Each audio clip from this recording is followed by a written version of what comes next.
The round table is upon us. We're trying to figure out who's sleeping on the floor in Vegas and who's cuddling and who is cuddle bussing.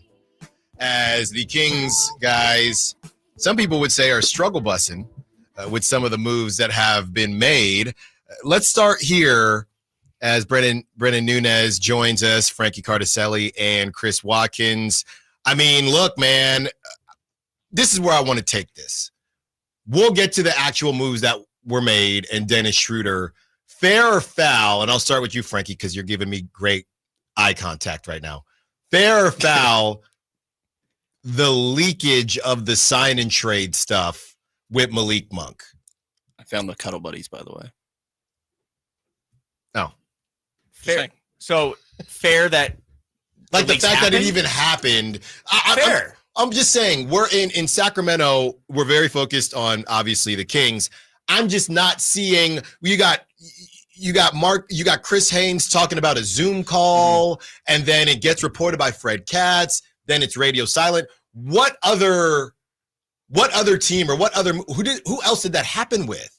I mean, like players that are currently rostered by a team that are being floated in trade rumors? I'm just saying we're following all the same people. Yeah. Right. I didn't see any other weirdness like that besides with this Schroder deal, but maybe I'm reaching. I think it's unfortunate. I mean, especially for someone like Malik, who's been a fan favorite here and been here for a while. I think that fans right now are kind of reacting negatively to the fact to that, possibility that he could be traded for Schroder in a rumored 1-for-1 swap. I do think at this point you have to say it's fair though, because this is kind of what comes with this time of the year. And whether it's Sacramento or not, or maybe we're just paying attention closer because it is Sacramento.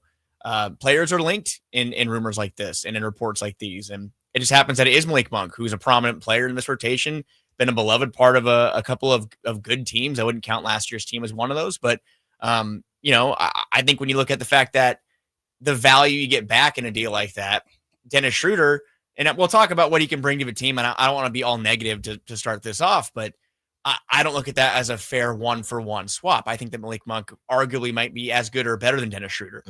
Maybe he just isn't, he doesn't check the box what they're looking for, but that was my problem with it, as far as not really the rumors and what was out there and being kind of put out there, but the fact that they're kicking the tires on that deal just to kind of offload the salary.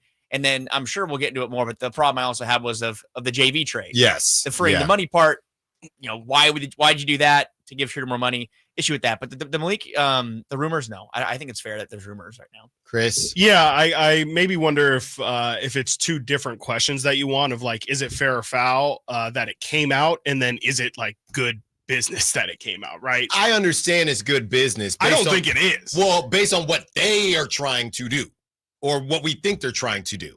I'll say that I think that it's fair that. I think, frankly, all is fair in reporting. And if somebody hears something, I guess it's in their right to report it or not. Like, I think that's, everyone's we're all in this information currency exchange. And so, I think there's obviously value to people reporting that and getting that out there. And being on the story and being the place to go, like everyone, how many people are subscribing to Mark Stein's Substack because of everything that's going on, just with the constant leaks and rumors and all that stuff. So, I think that's where it is fair, because again, we're all trying to eat here. But the reason why I would argue it's not good business is because if you're the Sacramento Kings, you don't want this out. Like, now you're at a point where the rumors are that Malik Monk doesn't have any value. Well, I'll tell you what, right now he has no value, because now the entire NBA knows, if they didn't already, that the Kings are shopping him, and apparently nobody wants him. And so if you secretly did want him, or you weren't having conversations with the Kings before, well, now you know that you don't have to offer an arm and a leg, because the word is out. Like, if you want him, go get him. And he's still here today. And so I just think it's fair that it came out. But I think if you're the Kings, this is a problem that's plagued them for a very long time. Like, there's a lot of very infamous names of people who were, the rats or the moles in the room, and the people who were leaking information to Woj and at the time. And I think that has been a problem that has plagued this organization for a very, very long time. And it's really tough because, again, like, I feel like I'm talking out of two sides of my mouth here, where I say, like, yeah, all of us, Frankie, Brenden, you out, myself, like, go get that information. But the fact that there is somebody in the Kings organization or whoever, like, I mean, if we're to believe that this is sourced even from the Kings, like it could be from agents, it could be from other teams as well, then like that's not good. Like that you don't want that information out there because that's meant to be confidential, and all the information that gets out just makes your positioning in negotiations a whole lot weaker. Yeah, I think that for the most part, things are going to get out throughout this process, and it doesn't harm the Kings that much outside of probably some internal relationships, right? I don't think it really affects your negotiation stance probably in a lot of these conversations, specifically talking about the Malik Monk discussion that's been going on and his availability, interest around the league, which I think is kind of interesting. And also a good reminder that you don't really know these guys' values, right? Like there's a lot of, I understand, hey, they just traded for Valanciunas, had him for half a season, then you're just going to let him walk like that, or even more so, worse in some Kings fans' minds, you're just trading him away for nothing. They traded 2 second rounders to get this guy. That's not that much value. I think it would have been nice to get something back. I thought, admittedly, that they already had access to the MLE, but people that do the number crunching a lot better, and I trust more than myself, said that essentially that was to clear up the space for the MLE. And I don't know if people realize, I don't think I've seen this confirmed, but the configuration of it very much makes it seem like it's this way because the salaries don't match between Dario Saric and Jonas Valanciunas. That essentially Denver created an MLE with the Michael Porter trade, and then Jonas Valanciunas was traded into their MLE. And then Dario Saric was traded into a traded player exception on the Kings side, which is how those salaries ended up working. They create space, the Kings, to have the full MLE, which they go offer Dennis Schroder, which I think they were probably competing with Detroit. I feel like that's a common question. Who were they competing with for this number? I think Detroit did want him back. Our buddy Hunter Patterson covers the Pistons over there now, spoke pretty highly of Dennis Schroder for what it's worth, even though he admitted the jumper might be a little bit broke at times. I think that at very least, what I'm seeing from Perry is I don't think there's any long-term commitments and that they are maintaining flexibility while he tries to figure out how to rework the quote-unquote core or like top of this roster. Yeah, I put something out there. I saw Deuce put something out there as well. I think because somebody took it a step back and said, so the Kings got rid of 2 second rounders to rent Jonas Valanciunas for 2 months and then salary dump him. And that doesn't sound great. And the idea was, what are the Kings cooking? It was the anniversary of the Windhorse fingers, right? What are the Jazz doing? And then for it to come out that pretty much all they were cooking was the idea of beating out the Pistons to offer Dennis Schroder more money. I don't think a lot of people want to hear that. I will say this, though, and this might get spicy here between myself and Frankie. I will say this. Some of y'all are being a little bit disrespectful to Dennis Schroder. Just a little. What have I done to be disrespectful? Well, what are your takes on Dennis Schroder? Okay. I mean, good point. Look, I think he's a talented NBA player for sure, and I think he can help. He can help as far as he's a experience, which again, people are going to groan, but that is, I think, what this front office is looking for: an experienced point guard who I put in a tweet yesterday, and people kind of rolled their eyes at it a little bit too, but he's been available. One of the greatest skill sets that Dennis Schroder has is he's very durable and he's available on a nightly basis. I think in 12 NBA seasons, he's played in 60 games. I think 6 or more times, 75 plus games in 4 of those seasons.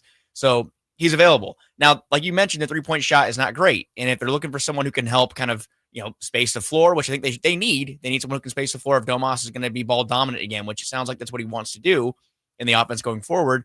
You need someone that can be an option there. And Schroeder's been, he's had moments where he's been a knockdown threat or someone who can be a go-to scorer. And even in Brooklyn last year, I think he was averaging something crazy like 18 and 6. That was also, was also insane. But he played really well in game 1 and 2 of the playoffs. He was good in the playoffs. Again, off the bench. There was one playoff series. I think it was with Atlanta. And again, this is a long time ago, I think, at this point. This is in 2017. He averaged 24 and 7 over a 6-game series in the playoffs. So this man has shown up in big spots before. But my problem 8 years ago. my problem with the signing is, first of all, the money. I think that's a lot of money I do too. To allocate to Dennis Schroder for a team like the Kings, who if you're not trying to kind of rebuild or even go for all the way, like you're not going for a Trae Young, you're kind of trying to stay where you are there in with this roster, maintaining it, you probably could have found a cheaper option. They were linked to the Brogdons. or trading for a Marcus Smart, who's making, I think, 11, 12 million this year. You didn't have to go get Dennis Schroder and pay him 15 million for the next 2+ seasons, especially while you're trying to figure out, will you be able to move DeMar DeRozan? Mm-hmm. Are you going to move Zach LaVine? Probably not. Domantas Sabonis not going anywhere. It doesn't seem like either. So I feel like it kind of just, that's my issue with it. I don't think Dennis Schroder is a bad NBA player. Is he the right player for this team if they're trying to be competitive next year? I don't know. But I feel like it's a very run it back type of move, in my opinion, where you can throw a Band-Aid on it and say, okay, let's throw Schroder out there with LaVine, DeRozan, Sabonis, and Murray, and let's see what happens. But this is what it was always going to be. Was it, though? I kind of think so. I kind of think the team was not going to be good next year. They were not going to be competitive unless they weren't going to tank. Oh, you're saying if they stayed as is. But with that core of Zach LaVine, Domantas Sabonis, DeMar DeRozan, unless they pulled off some miracle, this team was not competing in the West next season. That just was not going to happen. Right. And so I think the counter, because you're making great points, and I agree, but I think the counter and what I'm imagining their logic is here a little bit is that, hey, we needed a point guard desperately. And like you said, sort of, cliche way to say it, it's not like there's not other adults, but adult in the room, professional, leader, and you need good facilitators to even rekindle some value for these guys. If DeMar DeRozan, Zach, Domas, if whatever guys are on the team next year, you need them just in a good spot just to help their value a little bit, even if it's not winning games, right? Because I think we're all expecting that to be reworked at some point, whenever that may be. And I think the other part is they don't have a mid-tier salary that's like a good tradable piece. You know what I mean? It's all sort of on the higher end. Oh. And I guess Dennis falls into that. I would say Malik. I guess, yes, you're right. Malik is the other one, but obviously they're actively shopping him. And I guess it doesn't hurt to have another point being. I think that Dennis's contract, 3rd year partial guarantee, is solid value if you were to look to move him in the future. 34.2% from 3 for Dennis Schroder's career. Malik Monk, 35%. So this idea that streaky, I think they're both streaky. Yeah. To be honest with you, I do wonder. I've gone back and forth on Ty Jerome because I am not big on the one good season, now let's rock and roll. But Ty Jerome at 10 million, I would have been interested in. I don't know if there was interest on the Kings end. I don't know if there was interest on Ty Jerome's end. Maybe, hey, maybe he likes Memphis better than Sacramento. I think what we're seeing with Dennis Schroder, if you were to pick Dennis Schroder over Tyus Jones and over Ty Jerome, which were the other names. We didn't really hear Ty Jerome, but we heard Tyus Jones. It is mimicking, and this is the conversation that we had last Thursday. It is mimicking how the Kings and how Scott Perry went about the draft, right? I want guys that have and he told you guys were in the building. I wasn't there. I didn't get the invite, but there has been a track record. We want a track record of success. We want a longer kind of tape to watch. Ty Jerome don't have that tape, right? He been bouncing around and had a really good season, so maybe they weren't interested in that. I think it's too long. I think it's too expensive for Dennis Schroder, seeing what else has been out there. I also think Dennis Schroder is probably first team all bad PR, and you're going to laugh after he fumbled that bag, and now he's been kind of a meme. I'm being dead serious. I think he's better than what people think. Like the Lakers were the whole, 80 the whole Laker thing. I think he's kind of been looked in a funny way since then. And the whole, I'm sitting here with Carmichael Dave during crosstalk arguing about we had Davion. We got to stop. Yeah. We got to stop this. I wouldn't go that far, but I was looking at it and people keep going to the Darren Collison comp, really. And it is kind of, to me, like I was like, texting my uncle about it the other day. Like it's a very 2014, 13 move. Mm-hmm. Where you're just bringing in a veteran point guard and just kind of plugging him in to a system that already is remaining largely intact and it isn't working. And that's kind of what I'm confused about. And to Brendan's point, they needed someone who can play point guard. Like they didn't have a point guard at the end of last year. Devin Carter is not a point guard. I think at this point we can agree he's better suited as a 2. He's not a distributor. I'm glad that you are saying it on this show because I get called a Devin Carter hater. That's not hating. I think he has athletic abilities, and if he can get the shot to work, I feel like there is a clear avenue for him being a good NBA player. Mm-hmm. But right now, the Kings did not have a point guard coming into this offseason. I agree, but it's still just the direction to me, because if they don't move DeMar, which we've heard things that they want to keep DeMar. There's a possibility he stays because him and Scott Perry have a good relationship. That's a possibility. I mean, Zach LaVine seems pretty much immovable at the moment. I just have an issue with the fact that they spent that amount of money on a player of that age entering his age 32 season, when on the other end of things, you have more reports coming out like today that they're still kind of in the weeds on Kuminga. So if you're wanting to get younger, older, you're wanting to kind of prioritize forwards, but you're bringing a guard in for $15 million and you're blowing the MLE already. That's kind of what I'm trying to see. Again, it's July 2nd. There's a whole offseason to go still. We don't know what the roster is going to look like in a week or 2 months, 3 months. But that to me is the issue. Is Dennis Schroder a bad NBA player and a bad option to play point guard for the Kings? No. But what else are they going to do to make the roster competitive? Because all signs point to they want to continue to be remotely competitive next year. They're not punting. They're not trying to tear it down or rebuild. Right. So is this the right move? Like I said, we all knew. They told us they weren't tearing it down. It's just how they're going about it. And these are my thoughts on it. I think that Scott Perry, you take a job. Hey, you ask your manager, what do you want me to work on? And Vivek told him, I want you to work on putting our big money players in the best situation as possible. And this is Scott Perry attempting to do that. I think after maybe a year or two, Scott Perry might say, hey, I tried. Can we refresh this thing? But the argument of how long they signed Dennis Schroder, the third year not being guaranteed, I'm with you. But Chris, we all saw this coming.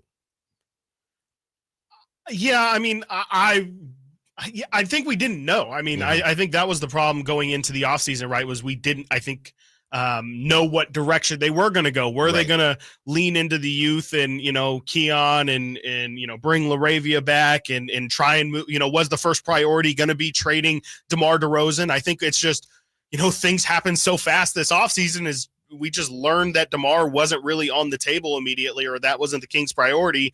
And I think every move since then has kind of been towards, I guess, being this mid-competitive team.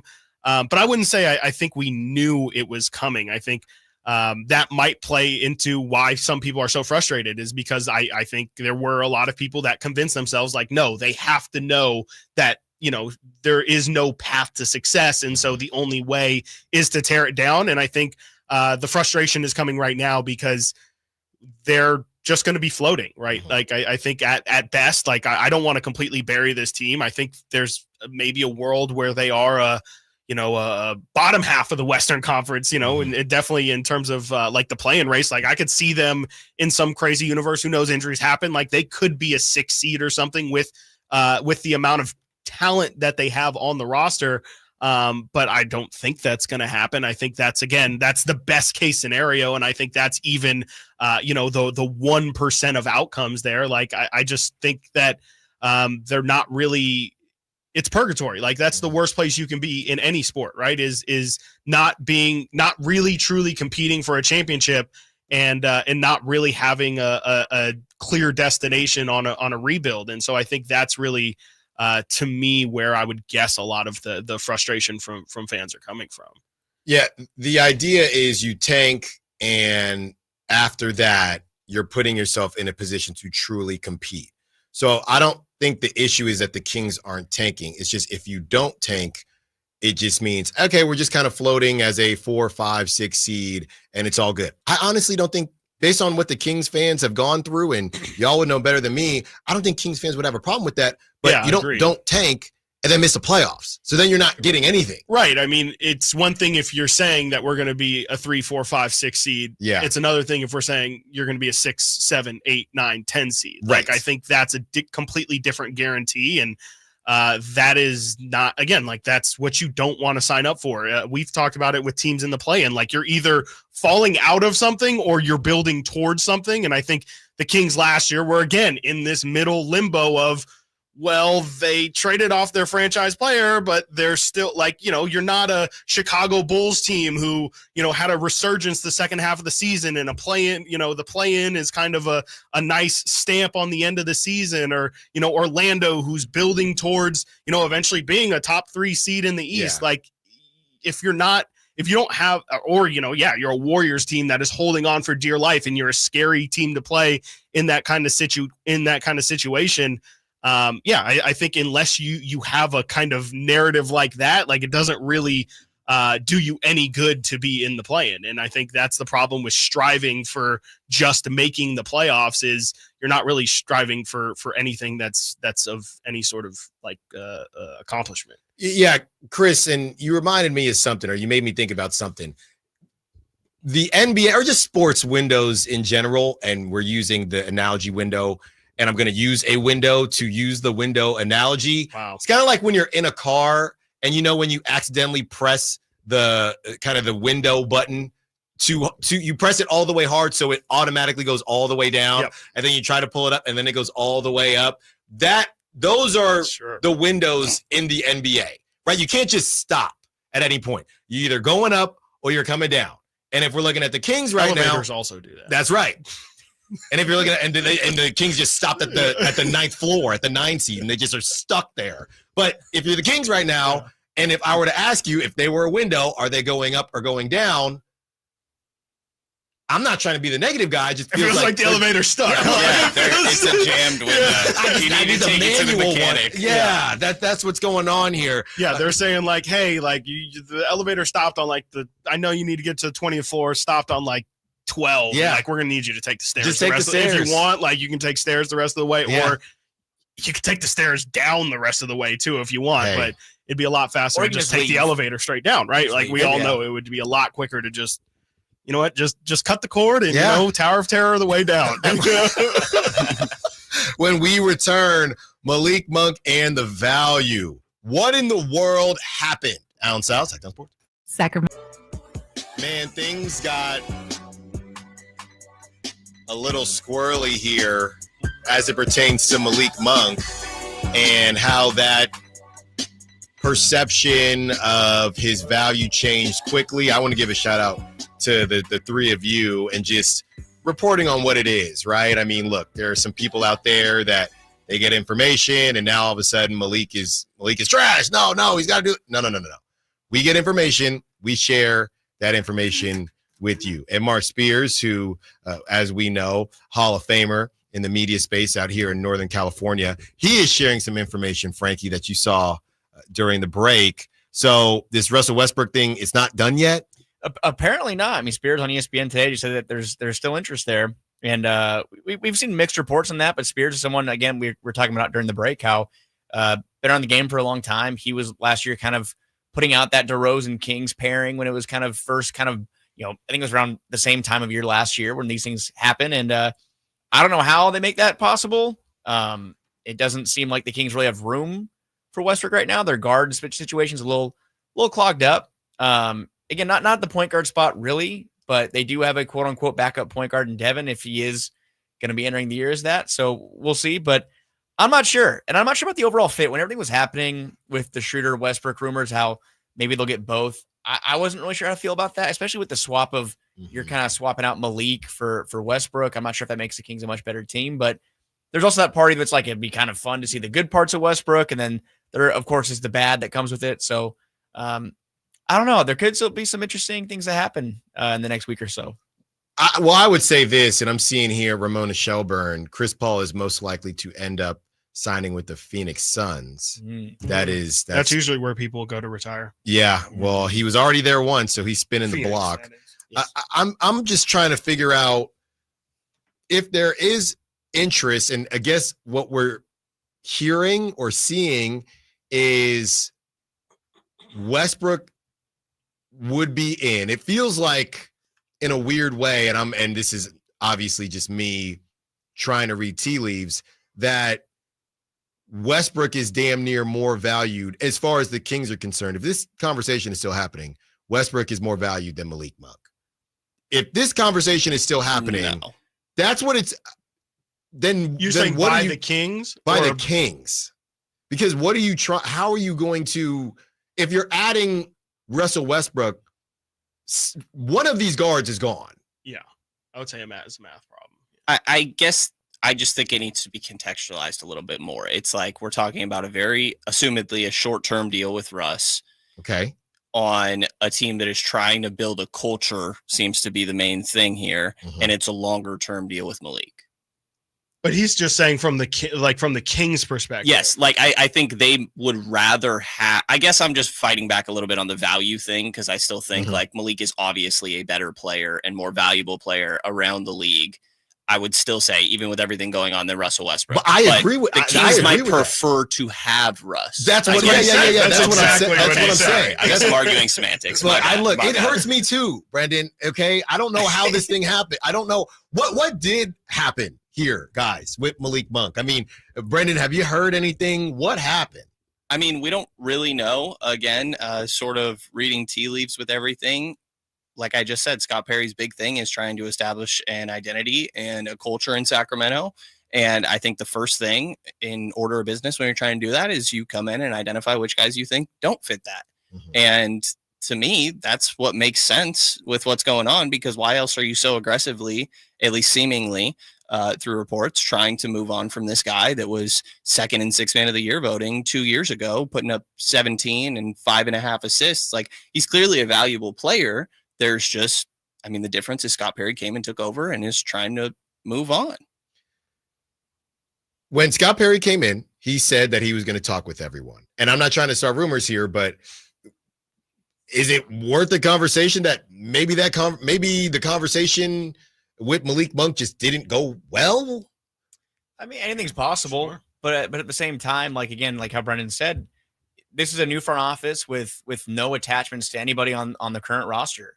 And I feel like that's kind of an interesting element to it as far as, you know, Malik Monk's been here through, I mean, first year he came here, they broke the playoff drought, but he took on that challenge. And I think the fan base really bought into that. And I think the one thing with these new executives and these new front office members, I don't say they don't care, but they don't really care. They're trying to run a business here, and they do have a vision, and we're trying to see what that vision is, which is kind of why I was going back to the Schroder conversation. We'll see at some point what that vision is.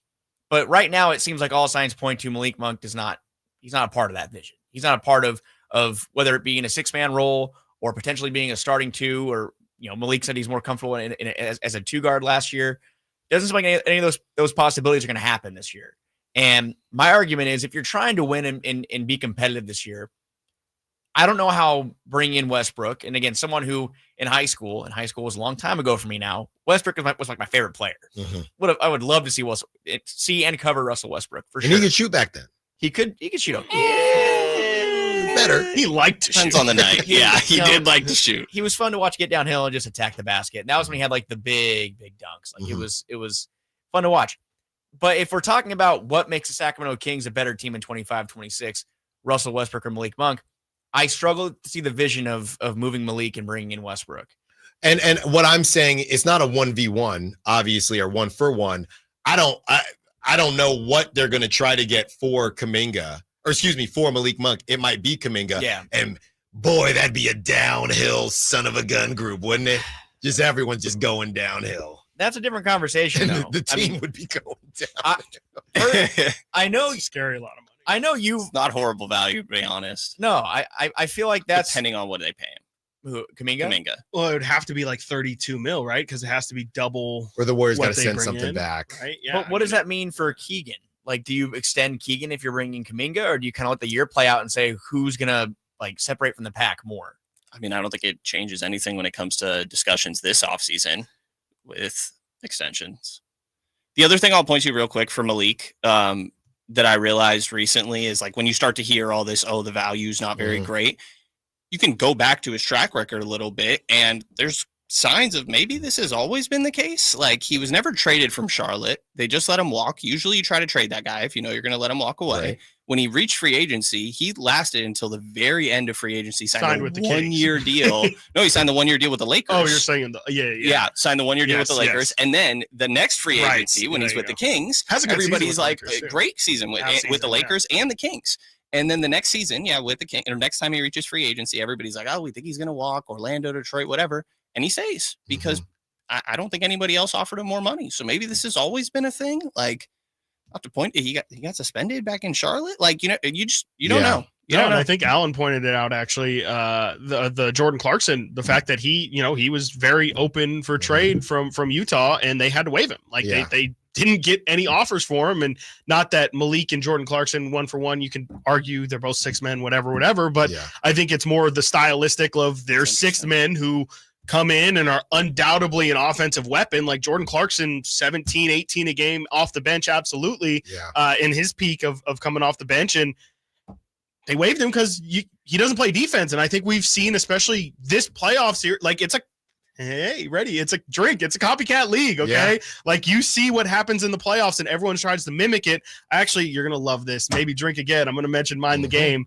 I was listening to the 6 foot thing with KD and LeBron. No, actually not that, which that was also really interesting, but wow, now I don't even remember what I was gonna. I don't even remember what I was gonna reference from the pod. But oh man, yeah, I can't remember. It's gonna come to you in 2 seconds. Positional value. Talking about positional value. No, it left me. Gotcha. It left me. But just know that I listened to the pod and it was great. It was so. They were talking about the playoffs currently. I think they were hyping up some of the guys from the playoffs. Thank you. Yes, that's what I was talking about. The playoffs. Thank you, Brenden. God, thank you. Somebody's looking out for my brain here. The playoffs now is like.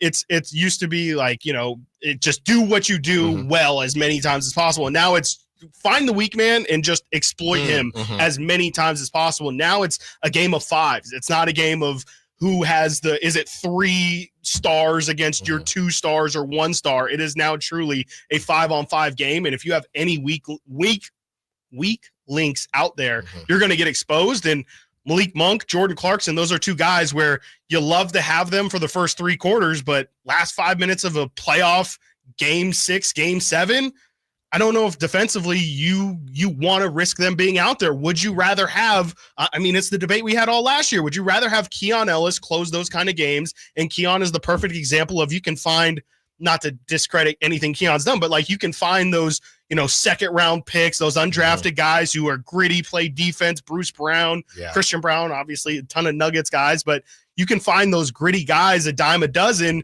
Do you need to pay Jordan Clarkson 12 to 15 million? Do you need to pay Malik that money when at the end of the day, you might want to just have a guy out there who's going to Josh Hart it, who's going to go out there, get rebounds, play within himself, and let the stars cook where, you don't really necessarily need. It's a little redundant to have Malik Monk out there. It's a great luxury, but it might end up hurting you if you don't really use him in those moments. If you're going to be a bad defender, at least be a point guard.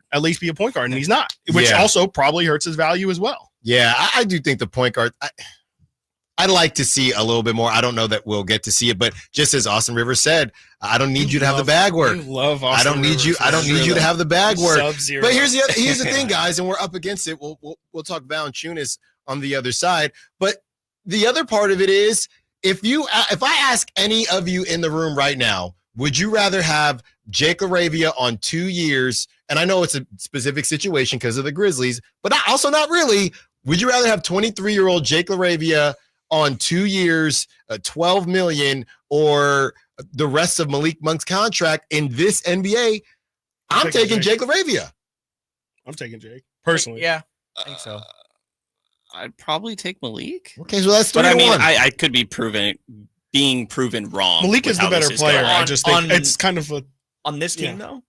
In general, just across my point is that I think the Boston Celtics would rather have Jake LaRavia than Malik Monk. I think the Oklahoma City Thunder would rather have Jake LaRavia and these than are Malik good Monk because they already have their Denver dudes. Nuggets. We don't need you. I don't need you to hit the double crossover.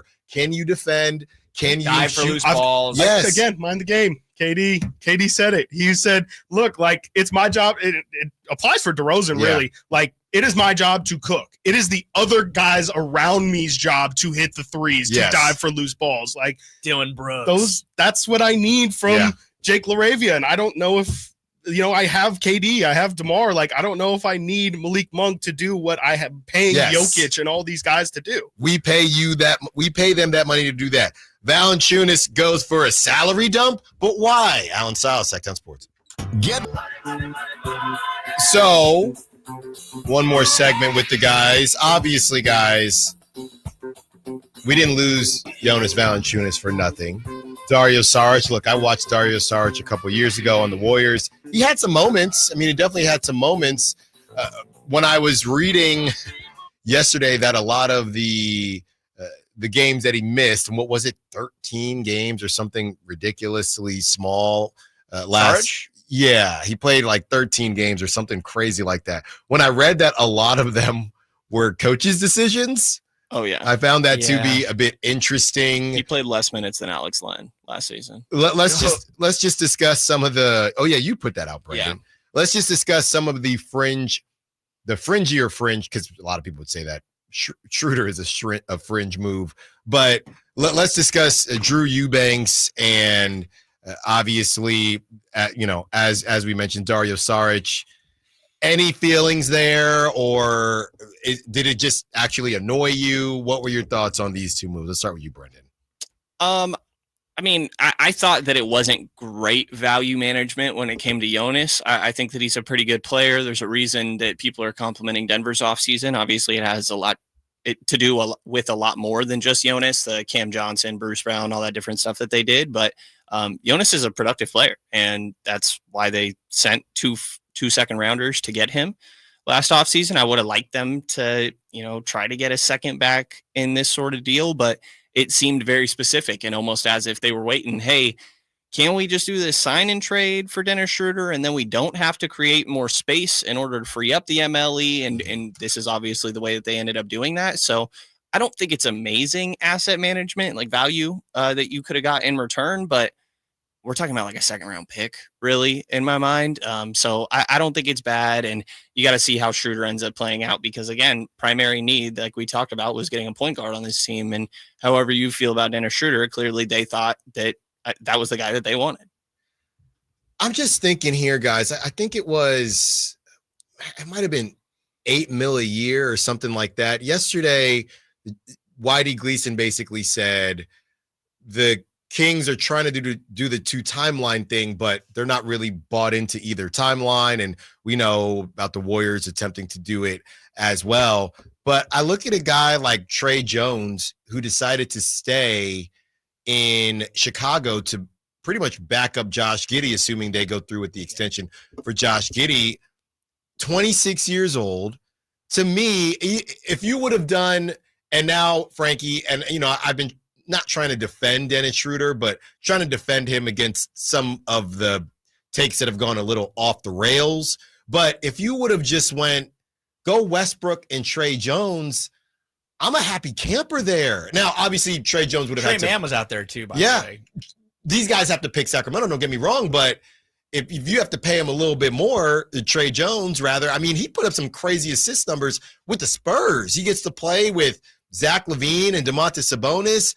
That is the type of stuff that then you go get Westbrook, cool, and we can have the Malik conversation if we need to have it, if you really need Russell Westbrook, Scott Perry. But that's the type of stuff that at least you have one timeline and the other. Dennis Schroder is in no timeline. He's right there in the middle. Those would have been like outside the box moves, in my opinion. Mm-hmm. Like, okay, let's try this out, like a young kind of project, and see how it works out. And again, I feel like that. I don't want to say you're getting a sure thing in Schroder, but you kind of are getting like a quote unquote sure thing. And I think we could probably accurately predict the numbers he's going to put out next year. Probably around 13 points a game, maybe 4 assists, more points per game. I'd go a little higher too, I think. 15. The disrespect is crazy. I think he's going to be 16 to 18. 16, 17. Dennis Schroeder's a basketball player. 40. Probably like 45 and under. If I had to guess, I would say 45. 3-point. Probably 34, 35. Okay, well then, yeah, let's call it 14 to 16 points per game. Sure. 4 assists. Yeah, like you said, 44% from the field, 32 from 3. Mm-hmm. I would say there's a pretty high chance that happens or in the ballpark. And that to me shows that the front office is kind of saying, okay, like we've talked about for this whole hour so far, but this team needed a point guard. You did that.